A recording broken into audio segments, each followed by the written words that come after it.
Culture and Tourism Authority Board of Directors meeting. Today is Monday, May 18th, 2026.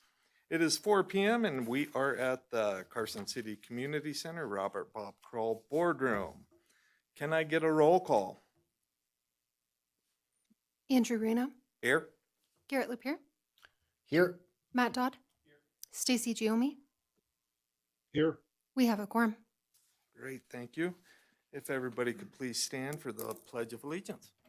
I pledge allegiance to the flag of the United States of America, to the republic for which it stands, one nation, under God, indivisible, with liberty and justice for all. Thank you. At this time, we will open it up for public comment. Hearing none, we will move on to item 5, approval of minutes from the April 13th, 2026 CTA board meeting. Does any member of the board have any additions? Nope. I make a motion to approve the minutes from our April 13th, 2026 CTA board meeting. We have a second. All in favor? Aye. Aye. Aye. Any opposed? Hearing none, the motion passes, and we will move on to the consent agenda consisting of item 6 and 7. Would any member of the public or any member of the board like any item removed for further discussion? Hearing none, can I get a motion to approve the consent agenda? Move to approve the consent agenda. Second. I'll second. All in favor? Aye. Aye. Any opposed? Hearing none, the motion passes. Next, we will move on to agenda item 9, discussion and possible action regarding the final budget for fiscal year 2027 for the Carson City Culture and Tourism Authority. I will now open the public hearing to consider the approval of the fiscal year 2027 final budget for the Carson City Culture and Tourism Authority. I will first allow questions from members of the CTA staff. I will then entertain questions and public input, followed by questions from the CTA board. I will then close the hearing before we move on to the next agenda item, which is to take action and approve the fiscal year 2027 final budget. With that, are there any questions from the CTA staff? No questions from the staff, Chair. This is Dave Peterson, for the record. Thank you, sir. Are there any questions or input from the public? Hearing none, I will now close the hearing and open it up to the board to discuss the fiscal year 2027 budget. And I will turn it over to Chris so she can kind of go through it a little bit. Great. So the tentative budget is pretty much exactly the same as, or the final budget is pretty much exactly the same as the tentative that you guys agreed to in April. But we do have one change in that we had to separate out our lease because in our 2025 fiscal year, in the audit, we had to separate the lease under the GASB 87. So it basically just, the dollar amounts are all the same. They're just moved around a little bit. So I can go into further detail on it, but in the end, all of the numbers are exactly the same as what you guys agreed to in April. So let me know if you want me to go into more detail on that. Okay. Do we have any questions from the board? Hearing none, can I get a motion to approve the 2027 fiscal year budget? So moved. Second. All in favor of approving the 2027 CTA fiscal year budget, please Aye. say aye. Aye. Aye. Any opposed? Hearing none, the motion passes, and we will move on to item number 10, discussion and possible action regarding contract number CTA 2627-002 with Soren CPAs PC, formerly Casey Nielsen, Inc., for the designation of Suzanne Olson, CPA of Soren CPAs PC, for the audit of all financial statements for fiscal year 2026 through fiscal year 2028, for the total not to exceed the amount of $59,080. With that, I will turn it over to Chris. So Soren CPA was our formerly Casey Nealon. We've used them in the past, and this contract is just to bring it forward so we could get pricing for 3 to 5 years. So we went with the 3-year pricing. We did get pricing from another CPA that the city uses, and they came in pretty close to the ballpark. So we decided to stay with Soren's because they've already built the wheel and we don't need to restart it. So this is just allowing us to have it in place for the next 3 years. Thank you, Chris. Does I- anybody have any questions? No questions. Make a motion? I'll make a motion to approve contract number CTA 2627-002 with Soren CPAs PC for a 3-year contract for fiscal years 26 through fiscal years 28. Can we get a second? I'll second. All in favor of passing item 10, say aye. Aye. Aye. Any opposed? Hearing none, the motion passes. Next, we will move on to item number 11.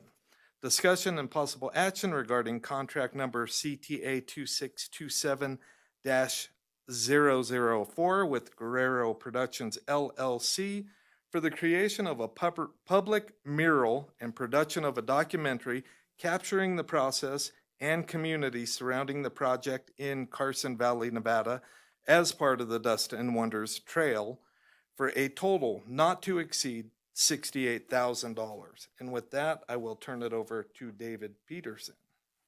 Thank you, Chair. For the record, Dave Peterson, Executive Director with Visit Carson City. So just a reminder, this is one of the public art infrastructure projects that is a part of the Dust and Wonder Trail. That's the large grant for a little over $631,000 that we received through Travel Nevada. It's EDA backed, funded. And as a friendly reminder, there's a lot of moving pieces to the Dust and Wonder Trail. The trail itself encompasses Douglas County, Carson City, Story County, as well as Silver City and Lyon County. And so this particular contract that you see in front of you is specific to Douglas County. I'm going to let Eric jump in and give the details. I just wanted to do the reminder, in terms of where we're at in the process. So this is a little bit different. We're approving, in effect, the money for this particular mural project and the docuseries that will accompany it. I think we are very fortunate, I will just say. I don't want to steal Eric's thunder or Oscar and Raphael, who are on the WebEx. Only six locations in the world are being chosen for the Walls project. And I'm very pleased to say that here we are in Northern Nevada. Carson Valley has been chosen as one of those 6 locations. So it's a pretty cool, unique situation that we have going on. Yes, for Carson Valley, but for the overall Dust and Wonder Trail, I think this is a huge opportunity for us. And so, Mr. Chair, if I may, I'd like to just have Eric kind of jump in a little bit. And then, like I said, Raphael, who is an amazing muralist, he is going to be doing the mural. So I appreciate Raphael being on.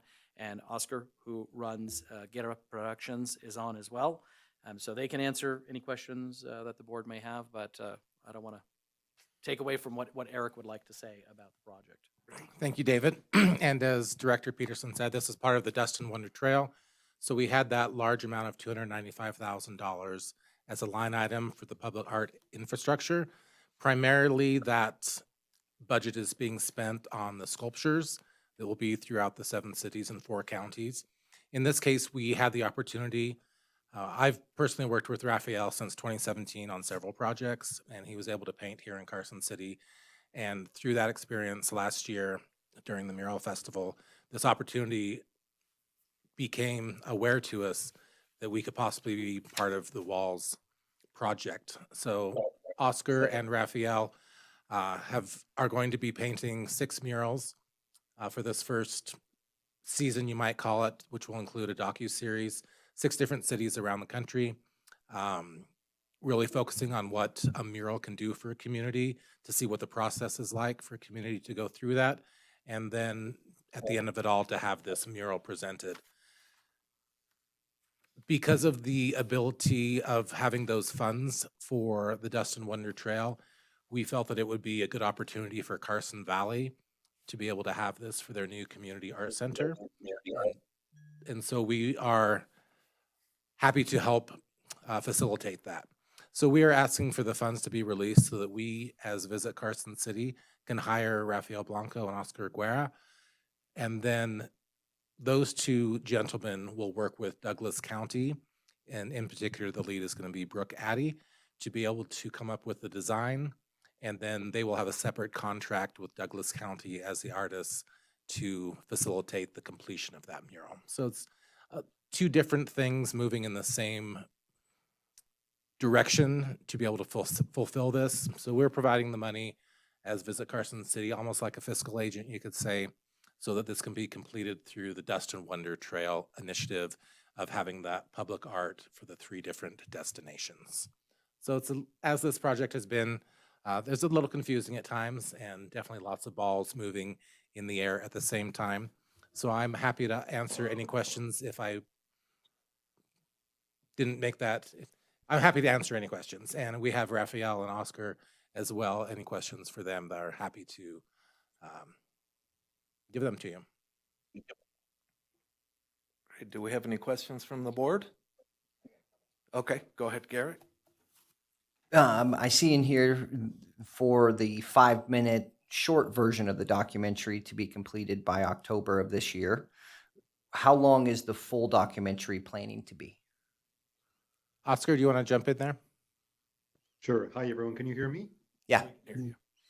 Awesome. Thank you so much. So it's going to be a short form documentary. It's going to be between 28 to 30 minutes. Okay, perfect. Thank you. And then Dave, a question for you. The money that we're putting to Dust and Wonder Trail is generated from room tax in Carson City. No, this money is EDA backed. So the grant started with the EDA, which the director of the Department of Tourism and Cultural Affairs applied for and received. So none of our dollars, our TOT, are being used for this particular project.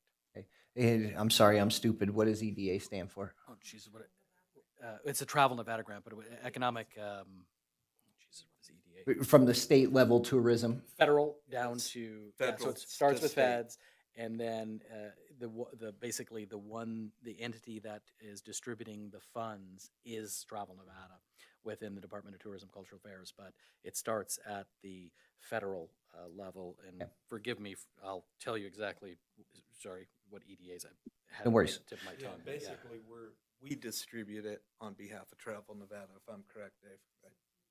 Yeah, It's a 3D. part of the 3D yep, grant. It's Yep. it's a 3D grant that we received. So Garrett, a couple years back, Economic Development Administration is the EDA. The board accepted a little over $631,000 was the total dollar amount of the grant. We were cohort number 2, and it was dubbed as the 3D Cultural Corridor Grant at the time. And so our total award, with no matching funds required, was a little over $631,000. Awesome. That's Yep. great. And so we're using, as Eric said, there's plus or minus 295,000 of that was earmarked for public art infrastructure. And so we have the sculptures, mural, things of that nature that fall into that particular bucket of that overall $631,000. Okay. And so, yeah, so no Carson City TOT, transient occupancy tax, is being used for this. Perfect. Thank you for the clarification, yeah, and that yeah, takes thank you care of for the my question. second question. So that's all I got. Thank you. That was easy. Great. Do we have any more questions or comments? Okay, great. Let's see. I'll make a motion to approve contract number CTA 2627-004 with Guerrera Production LLC for a mural and a documentary as part of the Dust and Wonder Trail project. Can we get a second? I'll second. Great. All in favor? Aye. Aye. Any opposed? Motion passes. Next, we will move on to item number 12, discussion and possible action regarding the are we good? Could I just jump Yeah, in for yeah, just yeah, one? sorry. I just wanted to say thank you to Raphael and Oscar, just so they don't feel compelled that they have to stay on the meeting. So thank you both, you guys, really appreciate it. Chris will be in touch with you as far as getting everything finalized with signatures and all that good stuff. But thank you. I appreciate you both being on today. So thank you. And I apologize for jumping ahead like that. Thank you both very much. Thank you. Thank you. Have a Thank nice you, day. everyone. Have a great day. Bye-bye. Thank you. All right. Good. No, you're good. Next, we will move on to item 12, discussion and possible action regarding a proposed amendment to the interlocal agreement for administrative services and facility use and management between Carson City, the Carson City District Attorney's Office, and the Carson City Culture and Tourism Authority to extend the term until June 30, 2028, adjust the term to permit renewal every 4 years, and make other amendments to account for all the parties and for change in personnel. And with that, I will turn it over to Dave to discuss. Thank you, Chair. So what you have in front of you is the Second Amendment to the interlocal agreement between the CTA and the city. They provide our IT, AP, AR, HR, legal services, the whole 9 yards for us. If I missed anything, Chris, jump in. Yeah, no, I didn't miss legal because I'm looking at Todd. I would never do that. That's the most important part of this agreement. He told me to say. No, you didn't tell me to say that. I apologize. And so I would like to thank Glenn, City Manager Mr. Martell, and Deputy City Manager Hicks, as well as the other department directors. They all had a chance to look at the existing agreement, which is Amendment 1 that expires at the end of June. There were no changes noted from the department directors. However, what DA Pruitt requested was that we do a 2-year extension and then come in alignment, Todd, if I misspeak, just jump in, but come in alignment with the cadence for the DA, right? I think as that position changes or doesn't change or whatever, is that fair? That's fair. It's Yeah. it's to sync it with the election cycles for not only the DA but the city officials, and so that if any new officials have any questions about it, they'll have an opportunity to address it soon into their tenure. Yeah, so it's just 2 additional years. Amendment number 2, no changes from any of the department directors were requested. And that's what The is before you. Oh, did I miss something, Todd? I'm No, sorry. you Okay. didn't. The Okay. one thing I did want to highlight for you, just to put on the record, the amendment does contain a clause allowing the executive director of CTA, the DA, and the city manager to extend the agreement if there's not going to be any changes to the agreement. Thank you, Todd. Yes, that was new. Apologies. Thank you. Great. Do we have any questions for Dave or Todd? No, I'll just say that I'm going to add to my list of reasons that Carson City needs a new city hall, and that is there's no parking because WNC is doing their graduation. I had to walk 1.5 miles barefoot uphill in the snow to get here. So that's another reason to have City Hall, a new one, so we all have more room. And to add to that, I ran into Garrett in the parking lot. He asked me to give him a piggyback ride, and I said, absolutely not. Absolutely not. All right, with that, can we get a motion? Make a motion to approve. Oh, go ahead, Go ahead, Stacy. Stacy, sorry. Go ahead. No, I'll make a motion to approve amendment number 2 as presented. Can we get a second? All in favor? Aye. Aye. Aye. Any opposed? Hearing none, the motion passes. Next, we will move on to item 13, the monthly non-action items and presentations. And with that, I will turn it over to Executive Director David Peterson. Thank you, Chair. Thank you, Chris. I've just got 3 quick things for the board this month. Really positive, cool things. So a couple of updates on the awards front. First, and hats off to the marketing team and to KPS3. Visit Carson City was just awarded the 2026 Silver Anvil Award from the Public Relations Society of America for excellence in content marketing, business to consumers. And that was as a direct result of A Winter's Charm. So our movie, our campaign. I want to thank Eric because he actually, we're a little displaced right now. Lydia's at Cannes representing Reno Tahoe Territory for all things film.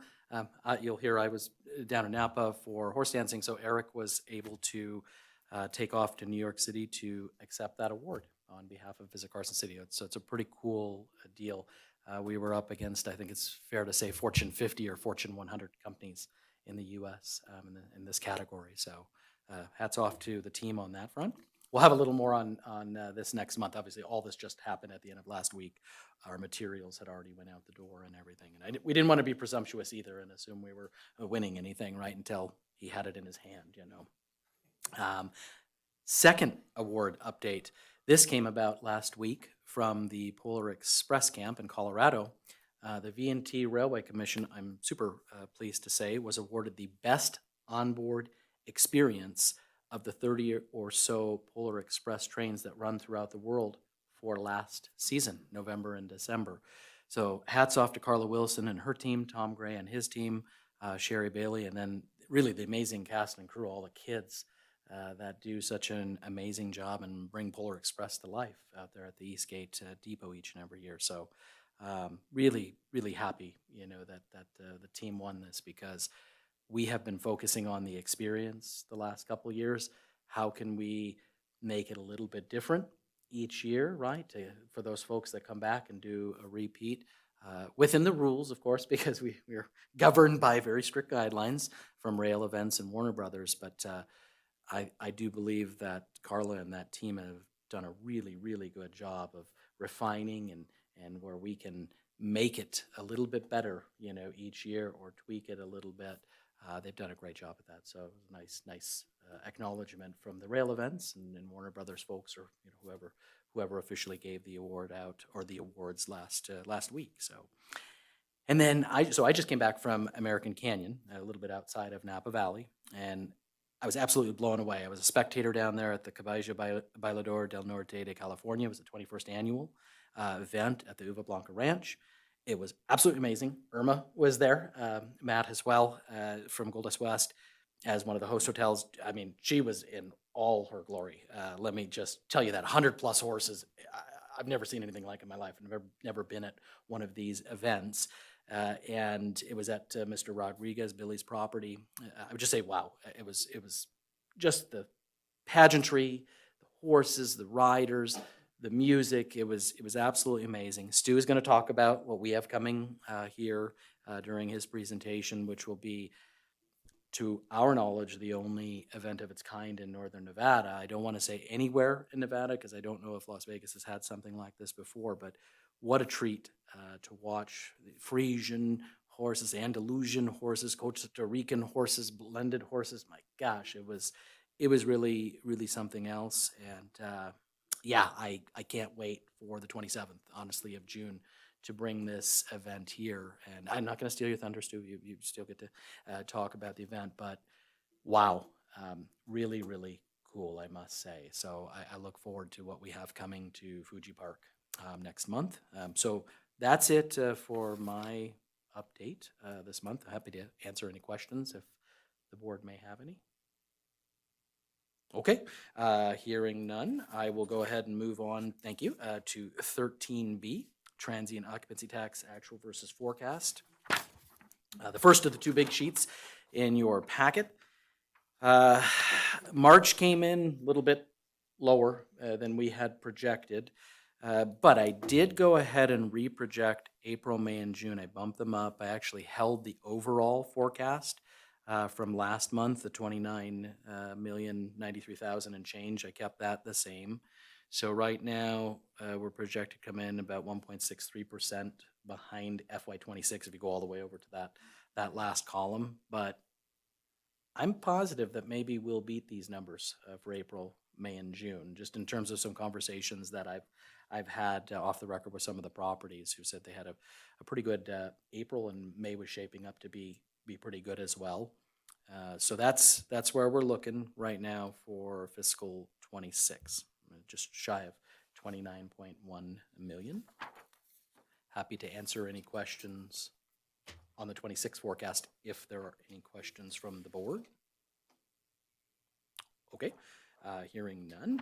Let's go ahead and move on to 13C. So this is our quarterly, and we were working with some of the properties to do some cleanup. I think Chris for her diligence there and working with some of the properties. So this is the one where we're usually on, we're always going to be on a lag by the time we get the final quarterly data, and we can kind of go through and validate everything. So this is through December. You can kind of see, where we're tracking, right, for the first 6 months. I know this seems a little silly because we're obviously talking about March right now, but that's where we're at. If we go to that far column and you're looking at taxable revenue for the first half of the year, we were down just a little under 600,000, a little under 4,900 taxable room nights. Occupancy was off just under 5%, barely down a quarter there on ADR. So I think that's a positive. At least we're still driving rate, and then RevPAR was off just under 6 for those first 6 months. So I know it's a little weird since we're again a little bit of a lag here.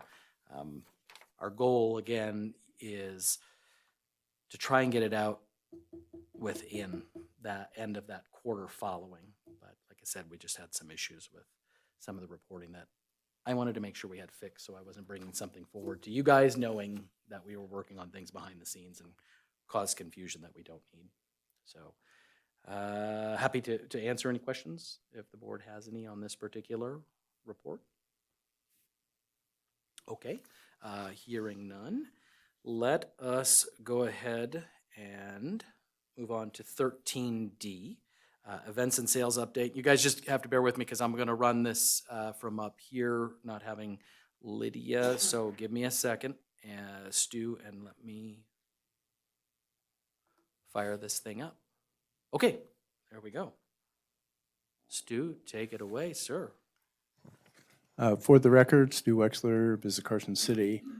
Just going to recap what we've been doing over the last month, 3 to 5 weeks, and go over some of the events we just had over this last weekend. We're going to start with, we had the Tasmanian Boxing Club, which their title was Parkinson's Warriors Never Give Up 2, which is Cisco Rodriguez works with people that have Parkinson's disease and helps them along. And it's really an amazing event. And him and Maribel both do an incredible job. So they also have the Rock Steady Boxing Northern Nevada, is for people that have the disease, and it's one of 840 plus Rock Steady Boxing affiliates in the world. So Tasmanian Boxing Club has certified personnel trainers, weight management, and specialists on site. So we had our last event at the Mac Center. We did have 24 fights. We did have one cancellation in the last fight. Fighter had to postpone or couldn't make it up. So 24 fights with a total of 49 fighters. We actually had 21 gyms that actually participated, and 13 of those gyms were from out of the area, out of state, actually, participating from California, Oregon, and Nevada, along southern Nevada as well. And so we did have about 350 spectators, about 460 to 500 people total. That's with the coaches, with the fighters, with some of the trainers and ambulance. So they did have that throughout the night, and they had some incredible youth fighters that were just amazing to watch. These kids, and as you can see from some of the pictures, we did have our own table. We are sponsors, so we were able to get our own table ringside seat, and it was pretty incredible. And even the people at the Mac Center who were able to attend, they said it was one of the better events they've seen since they've had some sporting events there. So we are really appreciative of Cisco and Maribel. They do an incredible job. So, and they do have another one coming in August too, which I'll talk more about that in future upcoming meetings. Any questions on the boxing club? Nope. All right. And then we did have after that, we did have the Nevada Association of Student Council State Conference. And as you could see, I want to appreciate Casey for attending that. She was sitting there. She looks like she's by herself, but there's a lot of kids around. But that was about 1,500 students along with chaperones that came from all over the state. And if you were driving around Carson City at the time, you could see the students were everywhere in Carson City. Talking some of the feedback from the people that did put this on, they said the feedback they got that Carson City was an incredible host. People were shopping. They did have some parents come along that were shopping downtown, mainstream shopping centers and stuff, and they obviously went to the restaurants, and everyone had a really good time. And Lydia went to the Friday setup, which was at the Capitol grounds, and so she represented Visit Carson City, talking to the students, and these students are incredible. Compared to when I went to school, they're amazing.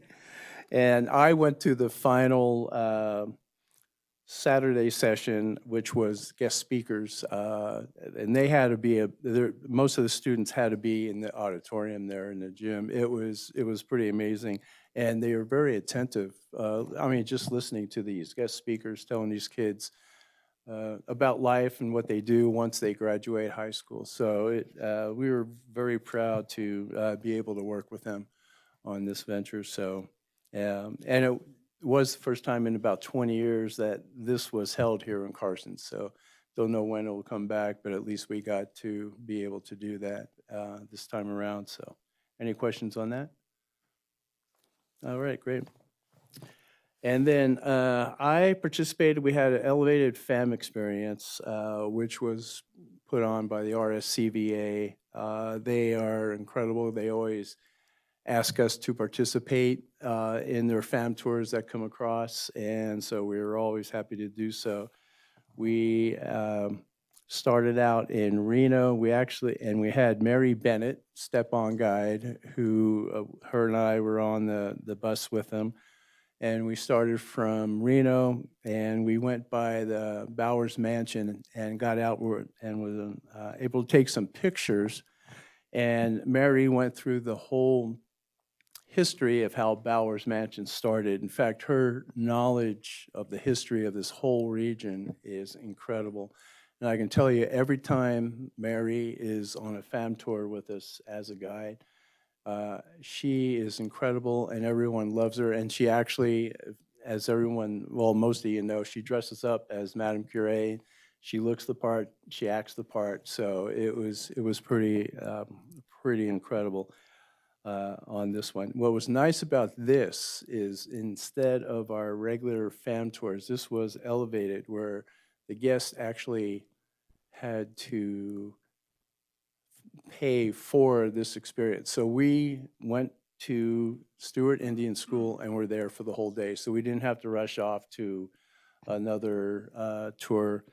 So in that, when we got to Stewart Indian School, Melanie Smokey, Chris Gibbons, Josh Bondi, the executive director. We had Dale Bennett, who was an alumni of the school, and Michelle Bodella, who was our dancer, performer.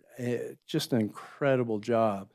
I will say that Josh, who's a geologist, gave us a tour of Stewart Indian School. And if you haven't seen just the buildings and the material, the rocks, and the explanation of how everything was built and where some of this material came from, they had material that came from Yellowstone area. So it was really, really incredible.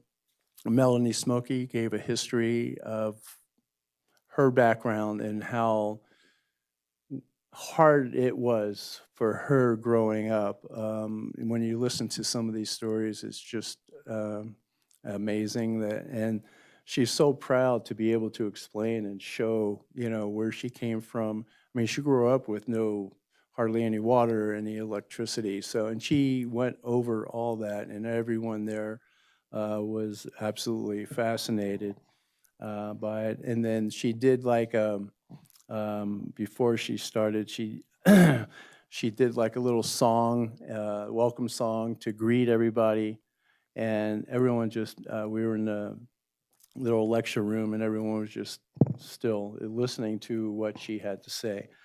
So with that, she took us around some of the school along with Josh, and then we had some Dale Bennett, who actually made the meals for us. There were Indian tacos, and she has done that before for us. And she tells some stories as well, being an alumni of the school. And we also had Justin Martin, who is Melanie's son, show us basket weaving, how to take dog bane and actually turn it into rope, what they use for making baskets. They also use it for bow and arrows, and it's really the talent that they have for doing is really amazing. So we all got to do it, participate, and everyone had a really good time.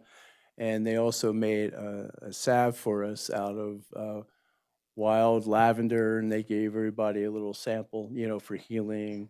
So overall, the experience was really amazing, and everyone had a good time. There's about 15 operators and about 4 staff and Mary Bennett on the tour as well. So it went from 10:30 to 2:30, where 3 o'clock, where they headed back to Reno. So they're pretty amazing people, and I suggest everyone goes, if they can go there and see that tour. It's definitely worthwhile. Stu, could I jump in for just a quick second? So again, huge thanks to the Reno Sparks Convention and Visitors Authority, who floated the boat, for the travel for these folks coming in, the hotels in Reno, getting them here, via, shuttles and buses and all that good stuff. What this was about was unique VIP, like as they said, elevated fam experience. Things that the average Joe just can't walk in off the street and do at a particular attraction or have that experience. So this was a customized, curated experience, unique, never been done out at Stewart. And I'm so appreciative that the folks in Reno realize, the value of having these folks come into the other destinations within Reno Tahoe territory, because I do believe they were down in Douglas County as well, in Carson Valley. They were up in Virginia City too. So this was it was a unique, experience from the Carson City perspective, because the experience that these folks had out at Stewart had not been curated before. And I really appreciate the fact that we, as a small rural destination, can be considered, for a VIP or this, elevated visitor experience concept. So it's our first endeavor in this, partnering with the RSCVA, but my hope is that it'll be the first of many, that we can curate here in Carson City. We're also in a unique situation in that we can partner with our other DMOs that are close to us. It's a pretty tight partnership that we have had, and they always look out and reach out to all the DMOs in our area to participate in these tours that come along. So we're very appreciative of that as well. So any questions? And this last weekend was actually a very busy weekend. Everyone was everywhere. We just finished with Stetna's pay dirt race. Carlos Perez will have more information as we go along as the post-data information, but their goal was to have around 400 registered riders in that. And the weather actually started out kind of cool, kind of cloudy, but it turned into a great race. And from what I saw, I was there most of the day, and everyone had a great time. So we'll have more information in upcoming meetings once Carlos gets all his information in. And the next one, we are going to have June 6th, the Nevada State Prison Rumble, which is put on again by Tasmanian Boxing Club, Cisco Rodriguez and Maribel. It is going to be pretty incredible. It's going to be outside. We are also going to have a table like we did at the Mac Center, a sponsorship table. So we're getting more information, but their goal is to have about 25 bouts, which is quite a bit. So we'll see how that turns out. There's always cancellations. And there, again, will be coming from different states as well. And we've had quite a few from Southern Nevada as well that will be coming to this, but they will get us more information as we get closer, and I'll be able to report on that on the next meeting. I will say, too, that they have invited everyone on the board, so if you can let me know this week, as Maribel asked me on the ticket side, how many tickets we're going to be needing, just so they have an idea, and she will drop them off. That would be great if you can let me know, or David as well, if you would like to attend. Okay, yeah. And then what David was talking about is the Caballo Balador. My Spanish is not that great. Yes. I knew I would say it that way. So they are very excited about this. The goal is to have 30 to 40 horses that come up. David said, I think you said there were 100 horses down there? So obviously we're going to, for our first one, we're going to look at about, Billy's goal is to have 30 to 40 horses. I can't remember her name, but our last walkthrough, Billy had up one of his vendors he works with for the Southern California show that he does down in the City of Industry, where he has 300 horses at that show. She is going to be participating up in this show as well, so it is going to be pretty incredible. Matt's probably heard about it from Irma, like David said, she was down there. Yeah, and Billy will be bringing about 100 to 200 people with him alone, along with the spectators that will be coming up as well. And he's been up here a couple times marketing. He's been going up to Reno, different areas, looking for partners to sell tickets with. So this is his marketing capability is pretty big. He's been doing this for a long time, and he's got the partnership with the Southern California Association as well. So I think that is really going to be huge. And it's going to be an all-day event with mariachi, and it's going to be pretty incredible. So we'll get more information too as we get a little bit closer to that as well.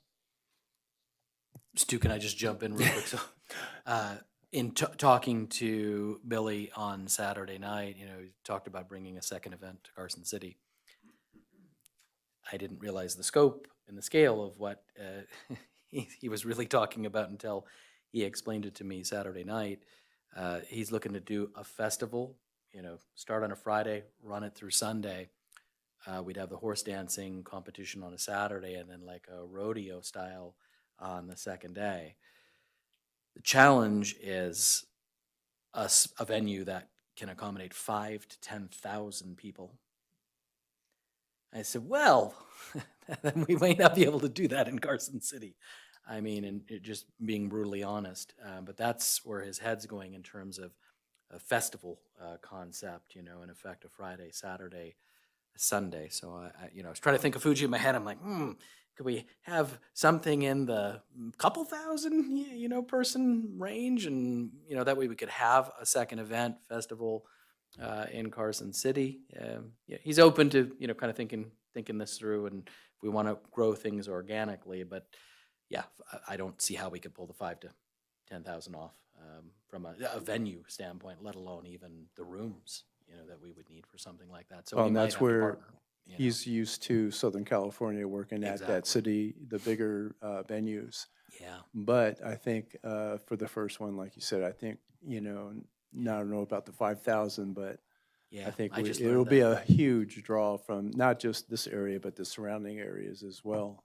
Right. And you knows how the executive director gets to go to Napa down there, so. Oh, next year's tour, if the opportunity presents itself and I cannot go for whatever reason, we'll see if you can go. We'll see. You'll be fourth on the list, after me, myself, and I. So yeah, but a lot of opportunity, a lot of potential here, and I do appreciate Irma jumping in to help us because she does this with her daughters, right? And so just they're going to open up the competition. Just we have a great, I think, plan of attack.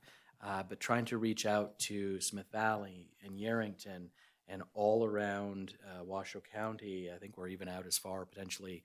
Herm is helping us with the folks in Fernley and Fallon even, right?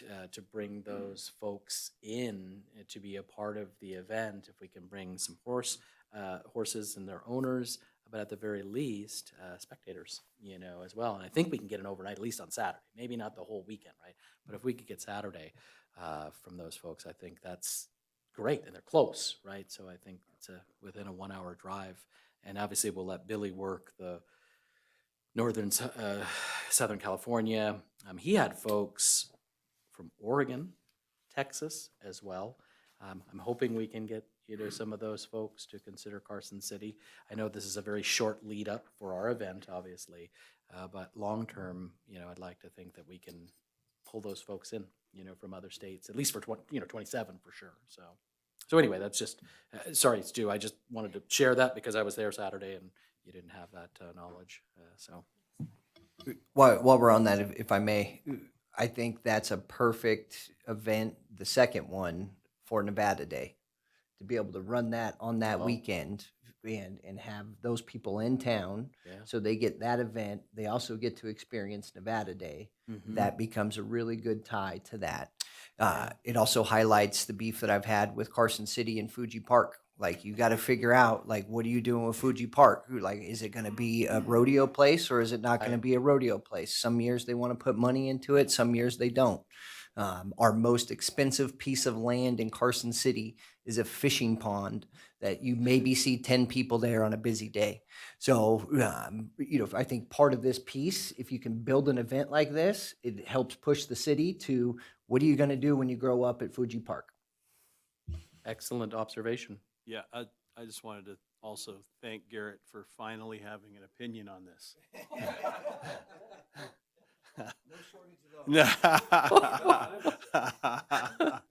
No, it's great, and it's overdue, and definitely there's a lot. I mean, it feels like we're growing in a very fast way, and then events like this present themselves. I can tell you just from this event, which is a kind of a smaller version of some of the things they do. I mean, just our hotel as an example, has over 300 room nights from this event. So, so there's opportunities there. Yeah, infrastructure is always, going to be a challenge as we grow, I think. Well, this event has the potential to actually fill all of the rooms, even some of the newer properties, property that just opened up. So the more I think we see the properties getting together, renovating and opening new ones, I think an event like this has potential just to fill everything, just the draw just out of that 50-mile radius to come here for an event like this, I think is huge for us, that the Carson City's getting noticed in that way to begin with. And the working relationship with Billy that we all have now, he is excited to be coming up here to do an event and a show like this as well. So I see nothing but an expansion. And as David said, second show, and we'll have to twist his arm about Garrett for Nevada Day, Exactly. Growing the Fuji Park complex or something, yeah. Well, and at some point, we could go bi-county, tri-county with things like this. When you get into the 5,000 person, Sure. it Yeah. gives us a lead into something Yeah, much bigger. bigger, kind of Exactly. like citywide in Washoe County, Exactly, but yeah. with multiple counties. So Yeah. there's definitely options there. So I never want to say that we're too small for anything, because when you pull other people in, Yeah. everybody kind of benefits. So I think we're really onto something here. So And with the we never experience, want to count that big numbers out. exactly, and with the experience Billy has and his staff and his connections down in California, it's huge, yeah. Right, county to county here, Yeah, as opposed to some of the bigger areas in California. It's a lot quicker to get to another county here Oh. than it is to get 5 miles in some other places. So we've got Exactly. options. Yeah. so, yeah, and the last thing I have is just some of the tournaments. It's been a busy weekend this last week, and along with Stetna's, we had soccer, we had trap shooting, we had Battleborn Blades. So the Wild West Shootout, just to let you know, it was huge. We had, I didn't get the numbers yet, we'll get those for the next meeting, but they had registered 19 clubs coming to this area with about 90 teams itself. 15 of those clubs are from out of the area. So the Wild West was huge. Saturday was a great day. Sunday, I don't know how that worked out because the weather was really cold, really windy, cloudy, but the Wild West, Livermore was packed. North and south fields were extremely packed. So that turned out really well. And then the California Youth Shooting Association, they had about, I stopped by there. They had 137 shooters, all from California, 21 coaches, plus family. So, and then they also have coming up to the Nevada State Sporting Clay Championship, and they already have registered close to 200 shooters from all over the state, probably from out of the state as well. So that'll be going on. And then I did go to the Battleborn Blades, the sword fighting, here at the community center over the weekend. They had 50 registered competitors in different tournaments, long sword, short sword. So it was pretty fascinating to watch. They actually had a good amount of spectators that came to this one. So that is, and he's looking to expand that in the future, that Battleborn Blades. If you ever get a chance, you should go. It's pretty fascinating to see the history and the swords and everything they use and the classes and the teachers they have there as well. And the last one is the Rockin' Reno softball tournament. So we were supposed to have 2 tournaments starting the 20th, but due to Centennial not being completely done in time, our tournaments that are coming here are going to start on May 26th. And since the fields aren't ready, they have to use the 2 fields. They had to adjust the 2 fields at Lower Centennial. I don't know if you're familiar with that, Matt, but as you go up to Centennial Field where they're doing synthetic turf, right? As you go up, there's 3 fields. One's not in shape, so they have to use 2 fields to combine those tournaments on that. So they had to deviate and put some up in Reno as well to do that. But next year, the fields will be done and they'll be back as well. So, and that's all I got. Any questions?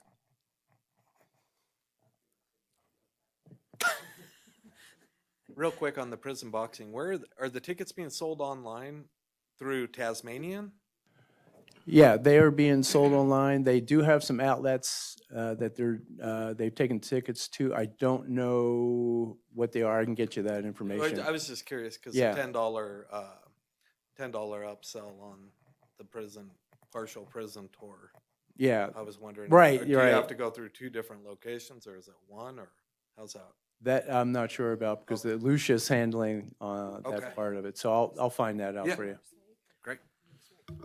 So, Mr. Chair, you can come through our website, so visit carsoncity.com, /events, and then click on this particular event for the Prison Rumble, and then that will connect you through to the prison's website as well as an option. Yeah, I know it's hard when you've got multiple entities involved and shared ticketing and all that stuff, but yeah, I would go that direction, and just connect through that way. And then Tasmanian site too is selling the tickets as well. Okay, thank you, Stu. A lot going on, as you can see, and it doesn't get any better until about the third week in November, quite frankly. So good luck to you, Stu, and your team of one. All right, so if there are no questions for Stu, we'll go ahead and move on to 13E, Arts and Culture Update. Mr. Brooks, take it away. Thank you, Eric Brooks, for the record. We're going to take a little tour around our larger area and look at the scope of what Carson City has been doing and will continue to have the potential to grow outside of our city limits. So we've probably all passed by Thunder Mountain Indian Monument and wondered what it was. The picture on the front and this end page are both photos from that monument. But let's talk about Candace Garlock first. Next slide, please. Candace Garlock is a multidisciplinary artist. She's living currently in Reno. She's an educator. She's also been a business owner with her print company. She was diagnosed with multiple sclerosis, and that changed her entire scope of life, as you may imagine. She's currently been, well, the last few years, she's been on sabbatical and has been an absolute force of nature in what she's created. She has also published 2 books, A Journey Through Her Disease and how she's dealt with that through art. Brewery Art Center is going to be presenting the world premiere of the complete collection of The Road to Terminus. It's an absolutely stunning display, and her reception is this Saturday, so I encourage you to come and meet her and see the work. She'll also be doing a short talk. If you aren't able to come this Saturday, it'll be up through June 28th, so that is definitely something you want to see. This will also be the final solo exhibition at the Brewery Art Center. They have changed their hours and their mode of operation. They'll still be continuing to show artwork, but it's becoming more of an entertainment space. There'll be poetry reading. There already have been poetry readings, open mics, different things. They also have their liquor license now, so it's more of a multi-genre event where you can go hear some music, you can play games, you can have a drink, and it's more of a destination after hours instead of the closing at 4 p.m. So I think it's going to be a really good move for them, and it will offer more opportunities for the community to engage with different genres of art. And Jamie Woodham, who's been watching the gallery, is going to take over the realm of gallery curator, which will be great. And she'll be working with 6 to 8 artists, and they'll be on a rotation throughout the year. Well, let me rephrase that. There's opportunities for 6 to 8 artists to show at once, and once those artists are up, 1 or 2 will rotate out every month. So there'll be a continual movement of different artists going through the space, which will be, I think, a new activation and exciting for that to happen. So Thunder Mountain Indian Monument, if you've driven by this strange structure on your way east on 80 and wondered what it is, well, now you're going to know. It is the Thunder Mountain Indian Monument. I've always wanted to stop, and with our Rural Roundup event In Elko, I was able to stop and take a look around. Anyone can stop there and wander through the property. You can't go inside of the buildings, though. So the story began a long time ago, 40 years ago. A gentleman named Frank Van Zant. His wife died, his son, one of his 8 children, committed suicide, and he was ready for a change. He took on the name Chief Rolling Thunder Mountain, found this property, and began building, pulling rocks down from the mountain, using a form of cement to create the sculpture. And with all the things that he had done in the past, this being an artist and creating a monument was a great fit. So by the into the 80s, this became almost like a commune. People were building spaces where they could live there. And then it had a downturn later into the 80s. Active arson destroyed everything except for the buildings that remain today. And he sold all of his native artifacts and moved away. And then he wrote a goodbye letter and shot himself. So it is a big picture of how a man can live their life and create great change. The information on why it's an Indian monument we won't go into, but it's available online in a really interesting story and shows the power of, well, as most of the Native American indigenous stories are, it has some darkness in it. But it was nice that this gentleman was able to find a way to find some positive things within that story that still resonate today. So now this broader scope of what's going on in our region. The Friendly Aces just had their 5th annual Music and Murals and Margaritas Festival. They had a change of venue, so instead of being right in the historic downtown, they moved out to Out-of-Town Park, which is a much better venue. A permanent stage that's there, which now has a veterans mural behind it, and then actually the BAC stage was there for their 2nd stage. So they had music all day long, even with the bad weather, food trucks, art vendors, other vendors selling their wares. They had well over 1,000 people, and I got there at noon and left around 6. And even in the colder weather, people were still coming in for that. They have an art week, so every night that week they had an art event going on, really well attended. And they have over 100 murals in Little Fernley now, which is absolutely amazing for that community. And they're working on having a fuller aspect of how those visitors can engage with those murals. So that'll hopefully happen in fiscal 27. So moving on down the highway, Lovelock is going to join Nevada's Mural Highway the mid to end of next month, June 18th to 21st. They're going to have, currently it's listed as 5 walls. I think it's going to end up being 7 walls. And right now we have Autumn Harry from the Pyramid Lake area, Anthony Ortega, Edwin, who did the big mural out on the Chamber of Commerce in our first one, Bryce and Joe. So some of the regulars are going to be there for that. And I put the Thule duck photo in there because I'm hoping the Autumn's going to do a large scale Thule duck for her piece, which will be great. So another stop on this mural highway. And then going into Winnemucca in 2 weeks, they'll be having their 2nd annual. This is a piece that Eric Burke, Reno-based Eric Burke, did at the railroad depot. And there are 2 historic photos within that railroad coupling. We also had neon placed in this piece from Jeff Johnson and Yale Wolf. Great piece. So they're really excited to have an addition to the 30+ murals they did last year. Right now, Michelle is looking at 23 walls, which is just fabulous that she's been able to do all of that work. They have, from last year, they changed the way they did their committees and subcommittees. So they have an art selection team, a fundraising team, artist services, a pop-up gallery, a music director, and a vendor director. So they are really planning on doing another blowout year and making this the signature event for Winnemucca. And the visitors that come to Carson and to Northern Nevada, they don't come just to see one thing of those. We're part of a bigger collective, a cluster. So a strong regional economy creates longer stays. It creates reasons to base in Carson City and then go out to Fernley, go out to Fallon, further into Elko, but then circle back around into Carson City. So keeping that in mind, Carson City, I'm viewing Carson City now, as I think we all should, as the cultural anchor of Northern Nevada. We share a space with Reno Tahoe in the Travel Nevada's designated Reno Tahoe territory. But this isn't the competition, and I think you've been able to see through what Stu has been talking about recently and what Dave has been doing since his tenure began. This is a collaboration of the region to offer the most comprehensive access to a variety of elevated arts, culture, entertainment, and nature-based experiences. We have a high concentration. So why are we this anchor? We have the highest concentration of museums, historic sites, and cultural assets compared to any other city, including Reno in northern Nevada. We have year-round education, heritage, history, and arts and culture offerings.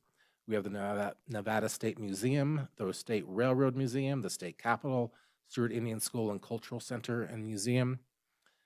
We are central to the state's origin story. We have the legacy of the Comstock Lode, railroad expansion, early frontier life, and authentic indigenous experiences.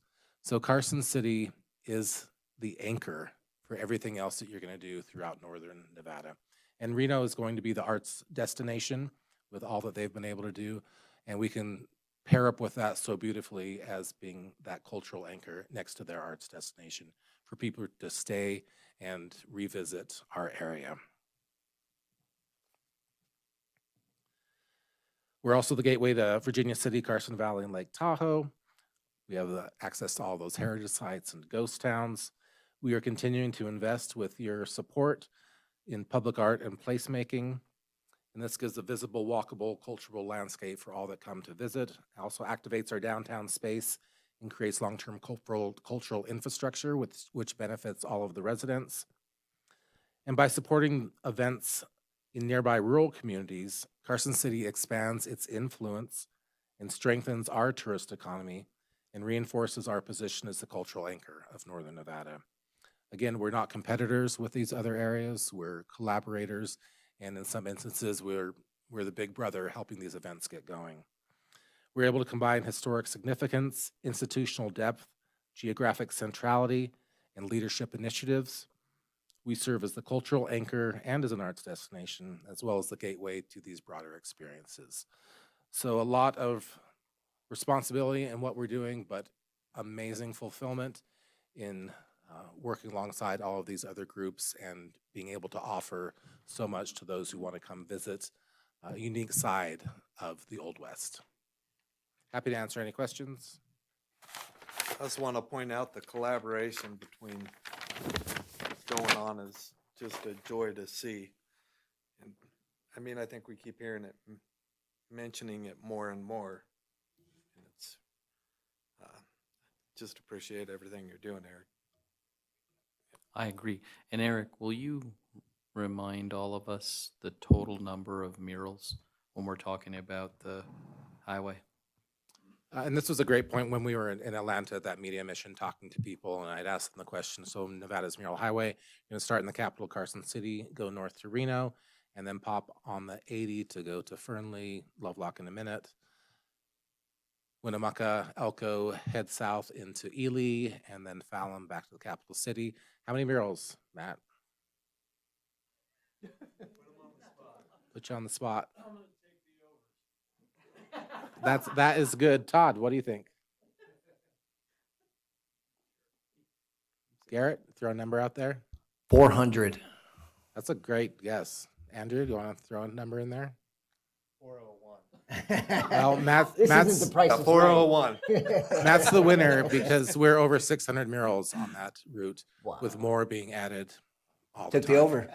Yep. Good call from the casino You guy. didn't let me guess, Rick. You didn't let me guess. I was going to say exactly 607. Oh my God, and that's why Stacy is Board of Supervisor member right there. My goodness gracious. Stacy wins again. Yeah, you got it on the nose, Stacy.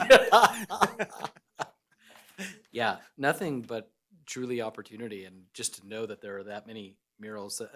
I think you blew the folks in Atlanta away when Eric was there representing arts and culture on behalf of Travel Nevada for the whole state. No clue. It was just mind-boggling, right? The amount of art that's present in rural Nevada on a loop like that. So really cool opportunity. Yeah, especially thinking of it as being a rural area. And I think we've gone beyond the pale, as you might say, with what murals have been able to do, and they're popular all over the world.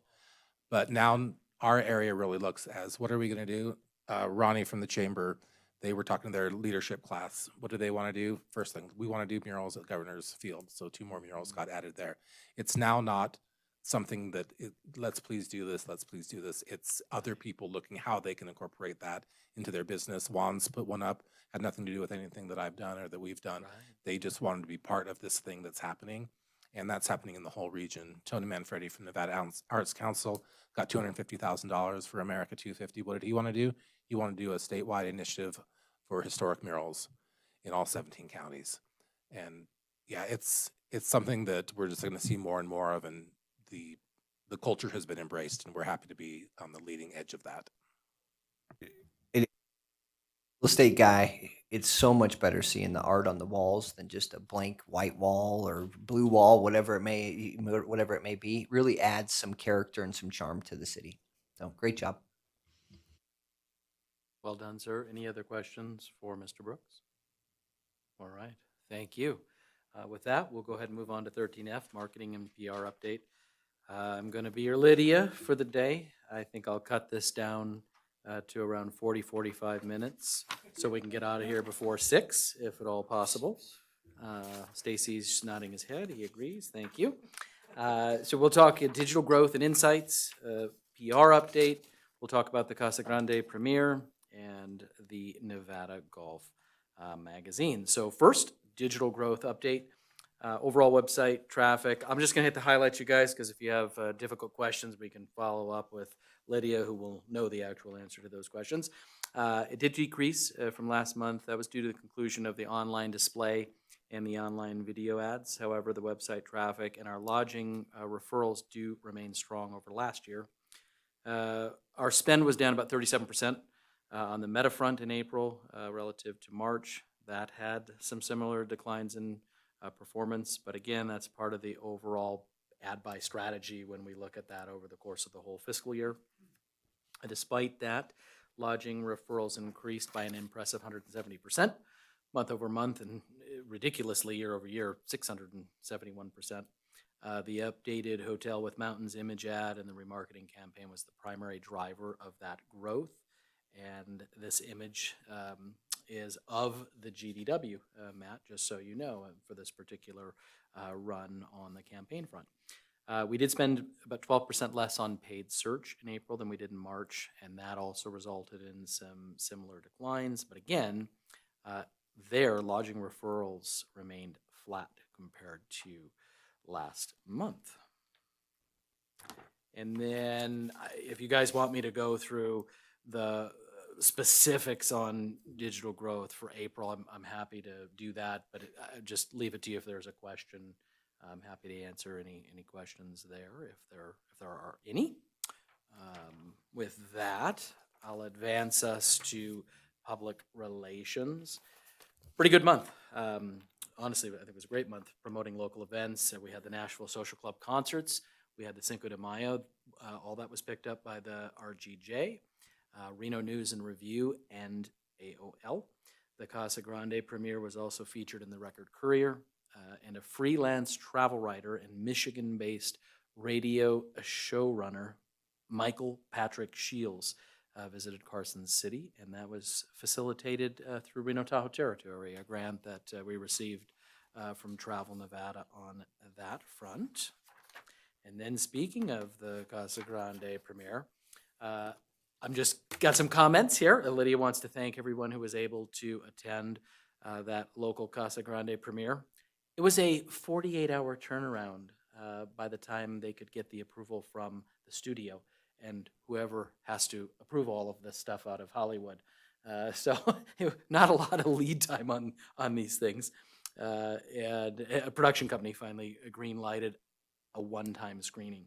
And we did partner with Cordillera, so thanks to Emily Skyle Golden there. Thank you to the folks at the Galaxy Theater and Fandango to allow us to screen the film for one night and host an after party for the attendees, including the cast and the crew who were able to come back to Carson City. So I think that was a nice bonus. As a friendly reminder, the film was shot between Carson Valley and Carson City and at 2 homes in Washoe Valley. So we talk about, us going beyond the county lines here. I really think when it comes to film, this is totally okay, you guys, because the visitor doesn't know the difference between the county lines. Somebody watching a movie isn't going to know, oh my God, that mountain was, just over the south in Douglas County or something like that. So I really appreciate our partners here. In Carson City, we shot at the Bank Saloon, the Griffin Company office across the parking lot, the solar fields at the wastewater treatment plant, Heidi's Restaurant, America's Best Value Inn, and the prison, of course. So the cast and crew all stayed here in Carson City while filming, and that was hundreds of room nights. Sorry, I don't have the exact number. I'm just going off the notes here. But it was very positive for Carson City, I'll just say. And again, I think it was really good that we hosted, we celebrated what we hope is just one of many to come. Lydia again was in Nice last week at the Cannes Movie Festival. So she's helping. Did I say that right? No, I didn't say that. Film festival. What did I say? Movie festival. Yeah, sorry, film festival.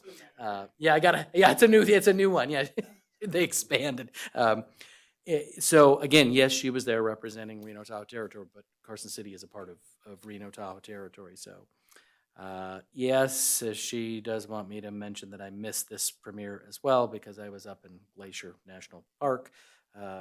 So yeah, I've missed both of the premieres that we've had here in Carson City, but I also told her, give me a heads up, maybe 3-4 months in advance when you're going to do one of these, and then I can make sure my schedule will permit me to be there. So thank you to everybody in Carson City, all of our businesses, locations, the city for helping, obviously, with the permitting. Just grateful that we have such a efficient, quick process, because the turnaround on these things, like if something comes our way, Emily reaches out, calls Lydia, our ability to answer like that evening is the difference between these folks, one, potentially filming in our destination, but two, bringing the room nights.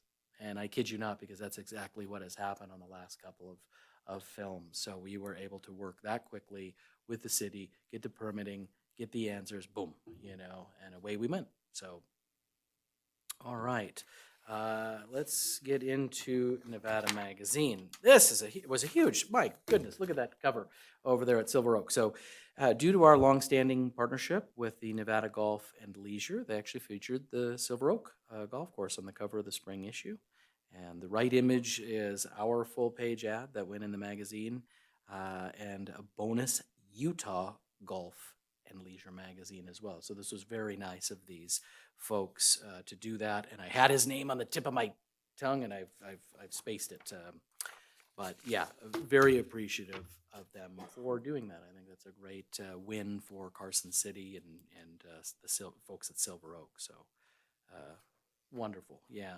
So that's all I've got for you on the marketing and PR front for this month. Any questions? No, I was in beautiful Elko, Nevada, and unable to make the film premiere. So I'm sorry I missed that. I'm looking forward to watching it. And I'm also happy to see some golf mentioned. That's a good thing. Well, to be For clear, sure. we did notice you and Dave not at the premiere. It was mentioned. No, I'm just kidding. I feel like I was in a better place though, Garrett. Maybe because I had just come from Elko to go to Glacier, so I hit them both. Boom, boom, boom. But yeah, probably yes. So that's marketing and PR for you. If there are no questions, we will move on to 13G, future agenda items. Anybody have anything they'd like to see come forward? Hearing no requests, we'll move on to 13H, upcoming meetings, right here, same building, Monday, June 8th, 4 p.m. And with that, I'll turn it back over to the chair. Thank you, sir. Thank you, David. Next, we will move on to item 14, board comments and announcements. Do we have any announcements or board questions? Stacy? Yeah, just one comment. This Thursday at our board meeting, we'll be discussing short-term rentals. Again, hopefully providing the final direction to the district attorney's office to start drafting the ordinance. So if you have an interest in that, it'll be towards the end of our meeting. I think it's a last agenda item or one of the last agenda items. Great. Real quick, Stacy, yeah, correct me if I'm wrong on that. I know the Realtors Association's been working hard on this issue with the city. There will be room tax paid by short-term rental property owners. Is that correct? That is one of the items that we will be finalizing, and that's why I brought it up here. But yeah, that's one of the items that we'll be finalizing. I just want to say one thing. I want to congratulate Executive Director David Peterson for winning the Executive Director. As the chair of the Reno Tahoe Territory, he received the Larry J. Friedman Industry Partner of the Year Award. And we do want to, that's a big honor, and we want to congratulate you, Dave, and say it's well-deserved. Thank you. Very nice. It also means that it also means that he can never retire. That's exactly right. Don't tell my wife that. Per Larry Friedman. Yeah. Thank you. Right, any other comments? Next, we will move on to item 15, public comment. Do we have any public comment? Hearing none, we will move on to item 16. We are officially adjourned.